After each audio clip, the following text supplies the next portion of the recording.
Hi friends, welcome to my channel. இன்றைக்கி Madhampatti Rangaraj sir செஞ்ச மீன் குழம்பு வைக்கலாம் வாங்க. இது ஃபஸ்ட்டு ஒரு 2 பெரிய தக்காளி எடுத்திருக்கேன். அது நல்லா கொஞ்சம் அந்த காம்பு பகுதியெல்லாம் எடுத்துட்டு கையாலேயே நல்லா பிசைஞ்சு எடுத்துக்கலாம். நல்லா பிசைஞ்ச பிறகு நான் இந்த அளவுக்கு புளி சேர்த்துருக்கேன். இதையும் நல்லா கரைச்சி அதில் சேர்த்து வச்சுக்கலாம். அது தேவையான எண்ணெய், நல்லா எண்ணெய் கொஞ்சம் தாராளமாக சேர்த்தா தான் நல்லாயிருக்கும். நான் எப்பவும் எண்ணெய் கொஞ்சமாக தான் சேர்த்துப்பேன். நீங்கள் இன்னும் கொஞ்சம் எண்ணெய் சேர்த்துக்கோங்க. அதில் கடுகு, சீரகம், வெந்தயம், சீரகம் 1 டீஸ்பூன் சேர்த்துக்கிறேன்.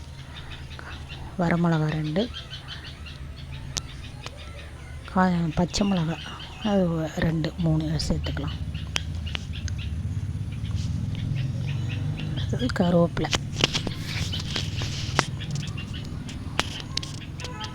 சேர்த்து அதுக்கு இடையில் இஞ்சி, ஒரு துண்டு இஞ்சி, ஒரு 15-20 பல்லு பூண்டு 2 சேர்த்து நசுக்கி அதையும் சேர்த்து நல்லா வதக்கி. மிக்சியில் போடக்கூடாது, அது வேறு டேஸ்ட் ஆகிடும். இது நசுக்கி போட்டால் தான் நல்லாயிருக்கும். அதையும் போட்டு கொஞ்சம் நல்லா வதக்கிக்கலாம்.